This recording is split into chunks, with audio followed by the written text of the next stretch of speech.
और बुलेटिन की शुरुआत कर लेते हैं बड़ी खबर के साथ। देखिए, दुमका लोकसभा सीट से बीजेपी प्रत्याशी सीता सोरेन ने कहा है कि बुधवार को जामताड़ा के नाला विधानसभा क्षेत्र के तेज जोरिया गांव के पास उनकी दोनों बेटी चुनाव प्रचार के लिए गई थी। वहां स्थानीय विधायक सह विधानसभा अध्यक्ष रविंद्रनाथ महतो के बेटे और कुछ झामुमो के कार्यकर्ताओं के साथ ईंट पत्थर के साथ खड़े थे। उनकी मंशा मेरी बेटियों पर हमला करने की थी, पर खतरा भांपकर वह दोनों वहां से निकलने में सफल हुई। सीता सोरेन का कहना है कि यह सब कुछ कल्पना सोरेन के इशारे पर किया गया है और आज वह जामताड़ा में एफआईआर करेंगी। जयश्री सोरेन ने कहा कि चाची कल्पना सोरेन मुझ पर हमला करवाना चाहती थी। जेएमएम के लोग मेरे इलेक्शन कैंपेनिंग से घबरा गए हैं और वे हिंसा का सहारा लेना चाहते हैं।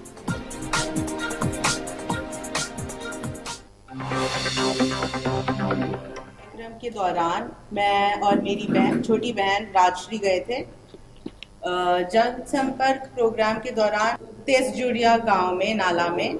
तो हम जा रहे थे और रास्ते में हमने दूर से ही देखा, हमारी गाड़ी जा रही थी, हमने दूर से देखा कि एक भीड़ जुटी हुई है ईंट और पत्थर लेकर। हमें बहुत लोग रोकने की भी कोशिश कर रहे थे, तो हम वहां से निकल गए।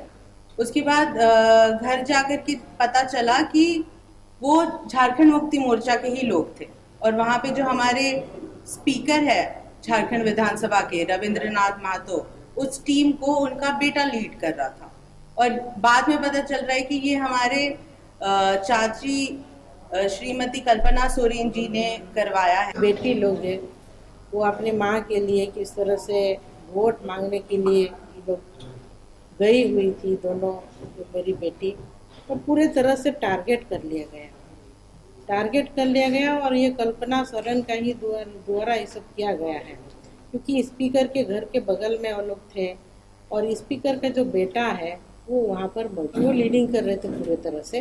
जिस तरह से वो लोग वहाँ जाते और पूरा वो लोग के हाथों में ईंटा था, पत्थर था, तो इन सब से तो हमला कर ही देते। वो हमला करने के मकसद से ही ये लोग पकड़े हुए थे इन सब चीज़ों को। इतना घटिया, मतलब राजनीति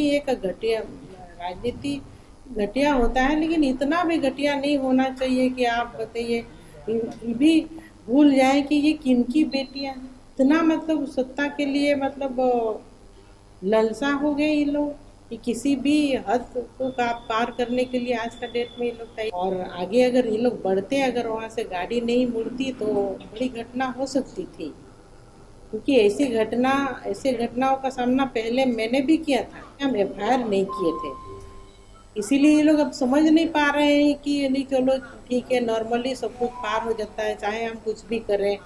और हम लोग एफआईआर जरूर करेंगे और एसपी के माध्यम से भी हम चाहेंगे कि सुरक्षा।